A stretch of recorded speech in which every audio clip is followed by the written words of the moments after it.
Hello everybody, welcome to this new assembly for the week. I hope you're all feeling well and not too blue on this mid-January day. Spring is a-coming, and with that a greater freedom, so please do keep your spirits alive to that growing fact. The theme of our assembly today is the theatre, and aren't we all missing live shows? Wouldn't it be nice to be messing about on stage again, or sitting in the audience with our friends with a little nudge in the ribs before the performance starts, or the quick offer of a sweet just as the curtain comes up, or at the end of when we've been in the cinema with a live audience and you've been trying not to cry, and or you've been blubbing away and you have to get your face right so that your friends don't see, your mum or your grandparents.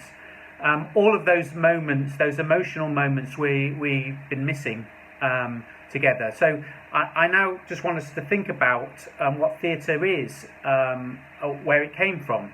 And the idea of theatre was first formalised for us in the West, as with much of our cultural icons in ancient Greece, nearly 3,000 years ago. And the word itself comes from the Greek word theatron, which means a place for viewing. And that word is itself rooted in the idea to watch or to observe. In this early form, theatre was not just a place of entertainment, it was a place of that enabled the Greek city-states to better think about themselves. Let's imagine for a moment one of those beautiful amphitheatres in Athens. It's not a dark space, it's bright, and the audience can see themselves as well as their mythic kings and queens on stage. And they can see Mount Olympus at their shoulder, the seat of the gods. And they can see an azure sky and a fierce sun and the deep blue Mediterranean beyond. Everybody is here. Zeus is in the hills. Leonida, from just 2 doors down, is sitting next to you. Oedipus, their tragic king, is playing on stage.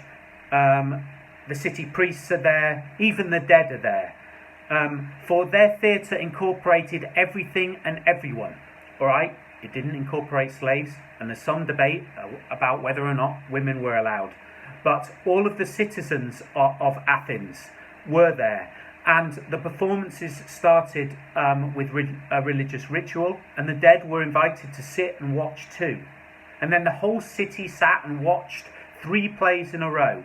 From early in the morning to set of sun, and all the time as the audience watched the play, they watched themselves and they watched their gods, and in this place of watching, they better worked out who they were as a people. And when they watched stories about their mythic ancestors, they realised these stories were about them now in that theatre space. The genres of tragedy and comedy were codified in this period. That means they were given shape then. And at the heart of both comedy and tragedy is very often the question of justice.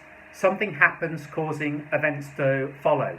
X hurts Y, Y responds seeking revenge or some recompense, and then X responds in turn. And it creates an endless cycle.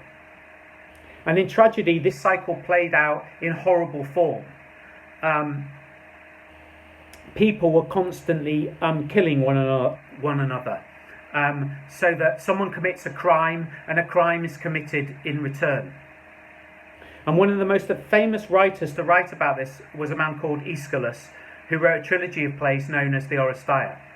And in the final play, a royal family who have brought ruin on themselves and on their state, by a father killing a daughter and a mother killing a father, a son killing a mother.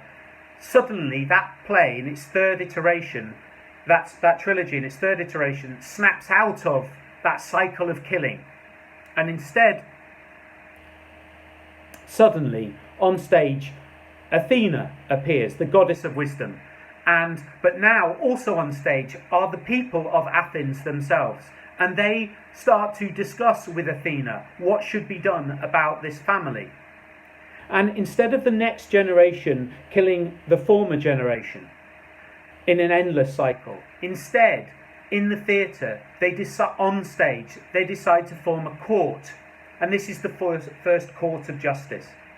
And the audience, the actors, the gods have all come together to say, we see this, we see each other, and we see a new way to solve our problems. We shall have a court from now on, and that will be a court of justice, and we won't have killing. There will be killings, but our courts are the way to stop the cycle. A court is a form of theatre, perhaps the greatest. And now you will also note, I would have you notice, that parliaments are also a form of theatre. They're modelled on courts. They're a collective of watchers that come together in constant discussion, who come up with just decisions of justice, rather than just going to war, as politics was once done for many ages. Now, our politics, one hopes, becomes a more peaceful thing. And this is what theatre is for us. So let's all hope that we can soon go back to live theatre soon, whether that is watching at the National, or watching in our courts, or our parliaments, or indeed even back in the Great Hall in Assembly. Thanks for watching, everybody, and keep your spirits up, because as I say, spring is on its way. Bye-bye.